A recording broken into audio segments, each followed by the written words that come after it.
बिस्मिल्लाहिर्रहमानिर्रहीम अस्सलाम वालेकुम। Welcome back to my YouTube channel Irtisam's biology. Dear students, आज मैं जो है वो ऑन द स्क्रीन नहीं हूँ, थोड़ी सी तबीयत ख़राब थी, इस वजह से चूँकि बच्चों की बहुत ज़्यादा रिक्वेस्ट आ रही थी कि सर इस चैप्टर को जो है वो कंप्लीट कर दें। चैप्टर नंबर 27 का आज का जो हमारा लेक्चर है वो है 2, जिसके अंदर बेसिकली हम बात करेंगे एनर्जी के बारे में। So what is energy? Energy basically हम बोलते हैं capacity to do work.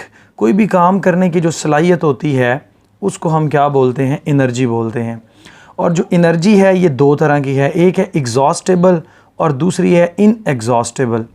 Exhaustible जो है बेसिकली यानी कि जो ख़र्च हो गई उसको आप दोबारा से बना नहीं सकते, इसको हम क्या बोलते हैं? दैट इज़ द एग्जॉस्टेबल और एक्सपेंडेबल। लाइक फॉर एग्ज़ाम्पल जो कंबस्शन होता है, जिसमें आपके पास पेट्रोल अगर एक दफ़ा उसकी कंबस्शन हो गई, इसी तरह से ऑयल है, गैस है, कोल है, और जो बॉडी हीट है, ये जो हीट की प्रोडक्शन है कंबस्शन के रिज़ल्ट में होती है, ये एनर्जी जो है इसको आप दोबारा से रीन्यू नहीं कर सकते। That is called non renewable. और जो इनएग्जॉस्टेबल होती है इसमें बेसिकली एनर्जी की प्रोडक्शन आती है। अब आप सवाल ये आपके जहन में आ रहा होगा कि सर हमने तो पढ़ा था law of mass of conservation of energy कि energy can not be created और not be destroyed but it is converted from one form to another form. यहाँ पर हम बात करेंगे कि बेसिकली काइनेटिक एनर्जी हो, चाहे पोटेंशियल एनर्जी हो, चाहे केमिकल एनर्जी हो, हम सब ने इसको बेसिकली किसके अंदर कन्वर्ट करना है? इलेक्ट्रिकल एनर्जी के अंदर। और फर्दर हम इसको क्या करेंगे? अपने जो लाइफ प्रोसेसेस हैं उनके अंदर इस्तेमाल करेंगे अपनी ज़रूरियात के मुताबिक। सो जब प्रोडक्शन ऑफ एनर्जी, तो इसमें जो है बेसिकली वो कौन सी एनर्जी को हम प्रोड्यूस करने जा रहे हैं? इलेक्ट्रिक एनर्जी को। देखा अभी भी गला जो है ना मेरा वो थोड़ा सा बैठा हुआ है। इलेक्ट्रिक एनर्जी के अंदर तो सबसे पहले हमारे पास जो है वो सोर्स वो कौन सा? Solar energy. आपको पता है कि सन जो है वो रोशनी का या एनर्जी का जो है वो एक मेन सोर्स है, और ये उसमें से जो एनर्जी आती है वो फोटॉन की शक्ल में आती है, और उन फोटॉन्स को एक सेल होता है that is called photoelectric cell. ये जो फोटो इलेक्ट्रिक सेल होता है ये सनलाइट को कन्वर्ट करता है इलेक्ट्रिकल एनर्जी के अंदर। तो इस तरह से फिर हम इसको फर्दर जो है वो बैटरीज़ के अंदर या यूपीएस लगा के, इन्वर्टर लगा के इसको यूटिलाइज़ करके हम अपनी जो है ना वो काम कर लेते होते हैं। इसके एडवांटेजेस कौन से हैं? इसके एडवांटेजेस में ये है कि ये आपके पास चीप प्राइस होता है, इतना महंगा नहीं है जितनी आजकल बिजली महंगी हो चुकी है। तो ये आपके पास एक चीप है और लॉन्गर लास्टिंग है। लेकिन इसके जो है ना वो नुकसानात भी हैं। वो नुकसान क्या हैं कि ये जो इसकी प्लेटें होती हैं, सोलर प्लेट या फोटो इलेक्ट्रिक सेल्स जो होते हैं, ये इसके टूटने का ख़तरा होता है। लाइक इनको कैरी करना बहुत ज़्यादा मुश्किल होता है और इसके लिए स्पेस बहुत ज़्यादा चाहिए होती है जहाँ पर आपने इनको लगाना हो। वैसे तो घर का छत जो है वो बहुत सारे कामों में इस्तेमाल होता है, लेकिन अगर आपके पास अगर ये ऊपर सेल लग जाएँ, प्लेट्स लग जाएँ, तो वो छत फिर किसी काम का नहीं रहता। तो इट्स मीन कि ये जगह जो है ना वो ज़्यादा घेरती हैं। उसके बाद हमारे पास आती है हाइड्रो इलेक्ट्रिक। हाइड्रो का मतलब क्या है? वाटर। अब ये जो वाटर है बेसिकली आप इसके पोटेंशियल को यूज़ करते हैं। So what is potential? यहाँ पर इसकी जो पोटेंशियल एनर्जी है, फॉर एग्ज़ाम्पल यहाँ पे एग्ज़ाम्पल मैं आपको दूँ डैम की। डैम जो होता है इसमें क्या होता है कि ये वाटर का रिज़र्वायर है। इस वाटर के रिज़र्वायर में से आपने छोटी छोटी नालियों की फॉर्म में, छोटे छोटे रास्ते, चैनल्स की फॉर्म में जो है ना वो इस ज़्यादा पानी को डाउन द ग्रेडियंट लेकर आना, नीचे बहुत ज़्यादा गहराई में लेकर आना होता है। तो जब ये पानी इनमें से गुजरता है तो उसकी जो काइनेटिक एनर्जी होती है, यहाँ पर वो पोटेंशियल एनर्जी में स्टोर थी, जब वो इस चैनल में से गुजरती है तो वो काइनेटिक एनर्जी में कन्वर्ट होती है। और यहाँ पर लगे होते हैं टरबाइंस। अब ये टरबाइंस जो होते हैं ये क्या करते हैं?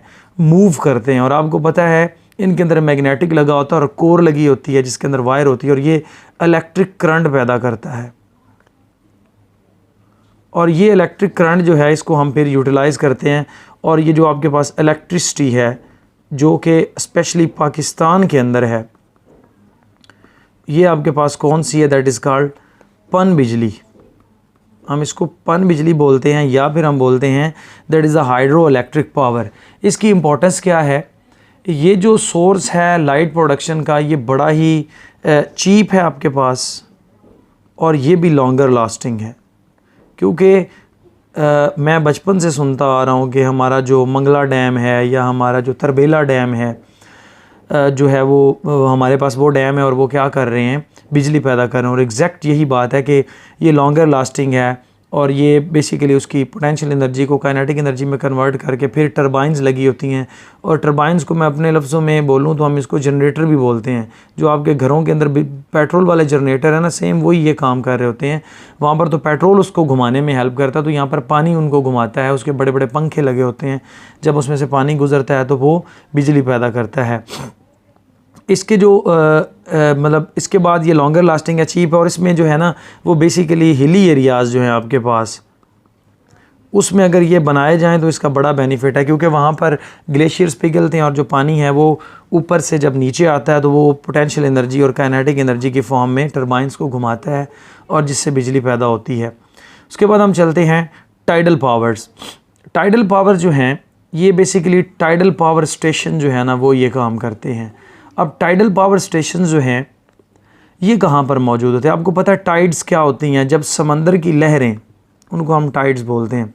और ये क्यों बनती हैं? आपने अगर आप बचपन में थोड़ा सा पीछे जाए ना तो आपने एक वर्ड पढ़ा होगा, कश से सकल, जिसको हम बोलते हैं ग्रेविटेशनल पुल। अब बेसिकली इसके ऊपर मून जो होता है ये ओशंस के ऊपर, और जो है समवट सन जो है, इसकी जो ग्रेविटेशन है वो ओशंस को, जो उनका पानी है उसको अपनी तरफ अट्रैक्ट करती है। जब उसको अट्रैक्ट करती है तो उसकी वजह से क्या होती हैं, मद्दो जज़र पढ़ी होगी आपने, लहरें पैदा होती हैं और जो ओशंस की वेव्स हैं वो पैदा होती हैं। और ये जो वेव्स होती हैं ये मिसाल के तौर पर आपके पास सी शोर है या साहिल है, ये इधर इस साइड पे ये समंदर है, यहाँ से ये वेव आती है और फिर ये वेव वापस जाती है।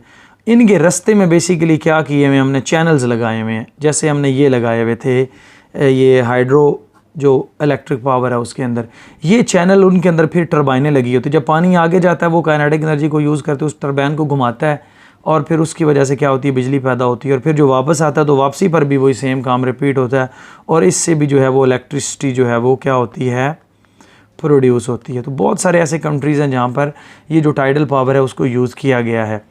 मज़ीद जो है वो हम इसके जो मेथड है उसको बाद में पढ़ेंगे। एक हमारा मेन जो है वो रह गया है। जब हम एग्जॉस्टेबल एनर्जी की बात करते हैं तो इसमें हमारे पास फॉसिल्स फ्यूल आ जाते हैं।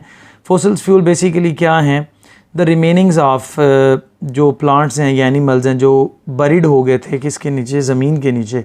उसमें आपके पास जो प्लांट्स हैं, डेड प्लांट्स, वो पीट में तब्दील होते हैं, लिग्नाइट में तब्दील होते हैं और फिर इसी तरह से वो कोल में, बिटुमिनियस और एंथ्रासाइट के अंदर। फिर फर्दर अगर हमको टाइम देते हैं तो वो कार्बन डाइऑक्साइड और ऐश और स्मोक में तब्दील हो जाते हैं। This process is called carbonification. और ये हाई टेम्परेचर और हाई प्रेशर पर होता है। और आपको पता है कि ज़मीन के नीचे चूँकि मिट्टी बहुत ज़्यादा होने की वजह से प्रेशर भी ज़्यादा है और ज़मीन का जो टेम्परेचर है वो भी क्या होता है बच्चों, ज़्यादा होता है।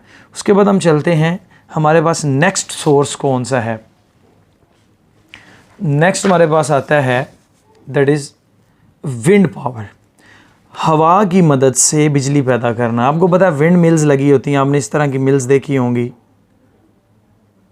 इस तरह की कि एक ये फ़ैन, एक ये फ़ैन और एक ये उसका पर, इस तरह की मिल्स होती हैं। जब हवा आती है तो वो इसके साथ जब टकराती है तो ये घूमना शुरू कर देती है, ये स्पिन करना शुरू कर देते हैं।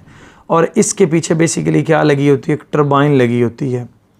जब वो घूमती है तो वो टरबाइंस जो हैं वो भी घूमती हैं, स्पिन करती हैं और जिसकी स्पिनिंग से बेसिकली करंट पैदा होता है। और ये करंट कौन सा है, that is the electric current. और फिर उस इलेक्ट्रिक करंट को हम क्या करते हैं, किसके अंदर स्टोर कर लेते हैं बच्चों, उस इलेक्ट्रिक करंट को हम बैटरीज़ के अंदर स्टोर कर लें या किसी दूसरी चीज़ के अंदर उसको स्टोर करके, लिथियम आयन बैटरीज़ होती हैं या फिर आपके पास ड्राई बैटरीज़ होती हैं या फिर डायरेक्ट उसको जो है ना वो यूटिलाइज़ कर लिया जाता है उस करंट को। तो इसके एडवांटेजेस क्या हैं, ये लो कॉस्ट होता है और इससे पोल्यूशन किसी किस्म की जो है ना वो नहीं होती। लेकिन इसके डिसएडवांटेजेस क्या हैं, इसकी आउटपुट बिल्कुल ज़ीरो हो जाती है जब एयर जो है वो ब्लो नहीं कर रही होती। जब विंड चल नहीं रही होगी, जब विंड ब्लो नहीं करेगी तो इसका मतलब है कि यहाँ पे काम इसका क्या हो जाएगा, तमाम हो जाएगा, ये रुक जाएंगे, बिजली पैदा ही नहीं होगी। और उसके साथ साथ जब बहुत ज़्यादा स्ट्रॉम की कंडीशन होती है तो देन ये जो विंड मिल्स होती हैं ये टूट जाती हैं, ब्रोकन डाउन। तो ये इसका डिसएडवांटेज है, फिर बार बार इनको जो है ना वो लगाना पड़ता है। तो उसके बाद हमारे पास आती है nuclear energy. Basically nuclear energy यहाँ पर आपको बताता चलूँ मैं, ये न्यूक्लियस से है, और आपको पता है न्यूक्लियस के अंदर जो है वो प्रोटॉन और न्यूट्रॉन मौजूद होते हैं, और बहुत सारे दूसरे भी हैं, न्यूट्रिनो, एंटी न्यूट्रिनो जो है वो 100 जो है वो मोर देन 100 जो है पार्टिकल्स इसके अंदर पाए जाते हैं, लेकिन मेन जो है वो इनका काम है। तो ये न्यूक्लियर चेन रिएक्शन होता है, न्यूक्लियर फिशन रिएक्शन भी आप इसको बोलते हैं। अब ये न्यूक्लियर फिशन रिएक्शन है, ये ना एटम बॉम्ब के अंदर इस्तेमाल किया जाता है, और एटम बॉम्ब जो है उसके अंदर ये चेन रिएक्शन होता है, जिसके नतीजे में बहुत ज़्यादा हीट प्रोड्यूस होती है। अब इस हीट को जो है वो वाटर के साथ ट्रीट करवाया जाता है और उसको स्टीम में जो है वो कन्वर्ट किया जाता है, और स्टीम से फिर स्टीम इंजन को चलाया जाता है। अब जब स्टीम इंजन चलता है तो वो भी क्या प्रोड्यूस करेगा, इलेक्ट्रिक करंट प्रोड्यूस करेगा। और उसके बाद ये सारे का सारा रिएक्शन न्यूक्लियर रिएक्टर के अंदर हो सकता है, इसको हम बाहर बिल्कुल भी नहीं कर सकते। और इसके लिए जो है वो आपको जो एलिमेंट चाहिए होगा वो भी आपके पास क्या होगा, न्यूक्लियर रेडियो एक्टिव आइसोटोप्स इस्तेमाल किए जाते हैं, मतलब वो रेडिएशंस खारिज मतलब वो करेगा। इस तरह से ये जो फिशन रिएक्शन है, टूटने का रिएक्शन, ये स्टार्ट होगा, और फिर वाटर को स्टीम में, और स्टीम को फिर स्टीम इंजन को रन करने के लिए इस्तेमाल किया जाता है, और फिर इलेक्ट्रिक करंट बनाया जाता है। तो ये इस तरह से इसके एडवांटेजेस क्या हैं, इसके एडवांटेजेस में से सबसे बड़ा ये है कि इससे आप लार्ज अमाउंट ऑफ जो है ना एनर्जी की प्रोडक्शन कर सकते हैं, एनर्जी प्रोडक्शन। और इसमें no use of fossil fuel, हम फॉसल फ्यूल को भी नहीं यूज़ करते, और साथ साथ इसमें जो है वो कोई किसी किस्म की गैस यूज़ नहीं होती, और पोल्यूशन भी जो है वो नहीं होती। लेकिन इसके डिसएडवांटेजेस क्या हैं कि ये 30 साल तक जो है ना वो रह सकता है। और रेडिएशन पोल्यूशन, क्योंकि रेडिएशंस का काम है, न्यूक्लियर जो रेडियो एक्टिव आइसोटोप्स होंगे उनको हम इस्तेमाल करते हैं, तो फिर ये कार्सिनोजेनिक होती हैं। अगर उस न्यूक्लियर रिएक्टर में से ये कहीं पर भी लीकेज हो जाए तो इसके लिए आपको सेफ्टी मेजर्स जो हैं वो बहुत ज़्यादा करनी पड़ती है। उसके बाद हमारे पास आती है स्टूडेंट्स जियोथर्मल एनर्जी। देखें वर्ड क्या है, जियो का मतलब है ज़मीन, थर्मल का मतलब है हीट। आपको पता है कि ज़मीन जो है वो नीचे से बहुत ज़्यादा हॉट है, लाइक चीज़ें जो हैं वो अपने मेल्टिंग पॉइंट्स वहाँ पर मेल्ट हो रही हैं, मैग्मा की पोजीशन पड़ी हुई है। तो फॉर एग्जांपल ये आपके पास अपर सॉइल है, और ये उन इलाकों में होता है जहाँ पर वल्केनोज़ या वल्केनिक इरप्शन होती है, यानी कि जहाँ पर लावा उबलते हैं। हमारे इलाकों में ये पॉसिबिलिटी नहीं है। तो यहाँ पर क्या किया जाता है, पाइप, एक बहुत बड़ा पाइप जो है ना उसको ज़मीन के नीचे अंडरग्राउंड जो है ना वो भेजा जाता है। फिर चूँकि ज़मीन के ये सारा मट्टी वाला एरिया है, ये यहाँ पर रॉक्स हैं, मट्टी है ये वाली, और ये एरिया ख़ाली है, और यहाँ का टेम्परेचर जो है ना वो ज़्यादा है। तो इसके ज़रिए जो है वो कोल्ड वाटर डाला जाता है। जब कोल्ड वाटर डाला जाता है तो वो वाटर इस जगह पर आता है, टेम्परेचर ज़्यादा होने की वजह से एक पाइप इधर भी होता है जो इस कोल्ड वाटर को स्टीम की फॉर्म में कन्वर्ट करता है। और ये स्टीम फिर फर्दर क्या की जाती है, इससे फिर उसी तरह से जैसे हमने पहले पढ़ा है कि स्टीम इंजन चलाया जाता है, और स्टीम इंजन से फिर इलेक्ट्रिक करंट जो है उसको प्रोड्यूस किया जाता है। सो इट्स मीन कि हम ज़मीन के जो टेम्परेचर है उसको इस्तेमाल करते हुए ये बनाते हैं। लेकिन इसके जो एडवांटेजेस हैं वो कौन कौन से हैं, ये कॉस्ट फ्री है, इतनी ज़्यादा इस पर कॉस्ट नहीं होती, सिर्फ 2 पाइप ही लगाने हैं मेनली आपने, अगर आप ध्यान से सोचे तो। लेकिन मुश्किल तो होता है ना, फिर ये लॉन्गर लास्टिंग होता है, लंबे टाइम के लिए आप इसको यूटिलाइज़ कर सकते हैं। लेकिन इसकी लोकेशन जो है वो जो कंज्यूमर्स होते हैं उनसे बहुत दूर होती है, क्योंकि आपको पता है कि जहाँ पर लावा फटते हैं वहाँ पर कोई रहेगा थोड़ी ना। तो अगर फिर लावा फट जाएगा तो फिर उसके साथ साथ ये प्रॉब्लम्स ये भी आना शुरू हो जाएंगी कि इसके भी डिस्ट्रॉय होने के ख़तरे जो है ना वो ज़्यादा हो जाते हैं। इसका जो प्रोसीजर है वो थोड़ा सा डिफ़िकल्ट होता है। ये सारा काम करने के लिए आपको पहले साइट लेनी पड़ती है, फिर साइट पर जाके सारा काम करना पड़ता है। तो इस वजह से थोड़ी सी ये प्रॉब्लम्स जो हैं वो फेस करनी पड़ती हैं, लेकिन इसके बेनिफिट ज़्यादा हैं। और उसके बाद ये अपने साथ कुछ हार्मफुल सब्सटेंस जो है ज़मीन के अंदर लाइक बोरान है और ऑक्साइड ऑफ सल्फ़र है, उनको ये साथ लेकर आएगा वाटर स्ट्रीम के साथ, जो कि थोड़े से लीथल होते हैं सेहत के लिए, जो है वो मुज़र हैं, और SO2 या SO3 एयर पोल्यूशन काज करते हैं। तो हमने एयर पोल्यूशन से भी बचाना है, तो इस वजह से ये इतना ज़्यादा इफ़ेक्टिव नहीं है। नेक्स्ट हमारे पास आता है सॉलिड वेस्ट। आपको पता है कि हमारे पास सॉलिड वेस्ट ऑर्गेनिक भी हो सकता है और इनऑर्गेनिक भी हो सकता है। इसमें आपके पास प्लास्टिक्स भी हो सकते हैं, डोमेस्टिक ट्रैश भी हो सकता है, एटसेट्रा, ये सारी चीज़ें। इसमें से हम सबसे पहले देखेंगे रिसाइकलेबल कौन सी है और नॉन रिसाइकलेबल कौन सी हैं, ठीक है। ऑर्गेनिक मैटर जो होगा उसको तो फिर हम उसकी फर्मेंटेशन करके उससे बायोफ्यूल बना लेंगे और फिर बायोफ्यूल को फर्दर यूटिलाइज़ कर लेंगे। जो इनऑर्गेनिक होगा, अगर प्लास्टिक है या सॉलिड वेस्ट है, पॉलीथीन है, तो उसको हम जलाकर हीट प्रोड्यूस करके उससे फिर जो है वाटर को उसमें स्टीम के अंदर कन्वर्ट करके फिर जो है वो स्टीम इंजन रन कर सकते हैं, तब भी हम इससे बना सकते हैं। नेक्स्ट हमारे पास आता है ओशन थर्मल ग्रेडियंट। अब देखें, अगर हम ओशन के सरफेस की बात करें तो वहाँ पर टेम्परेचर है 25 डिग्री सेंटीग्रेड और डेप्थ में कितना है 5 डिग्री सेंटीग्रेड।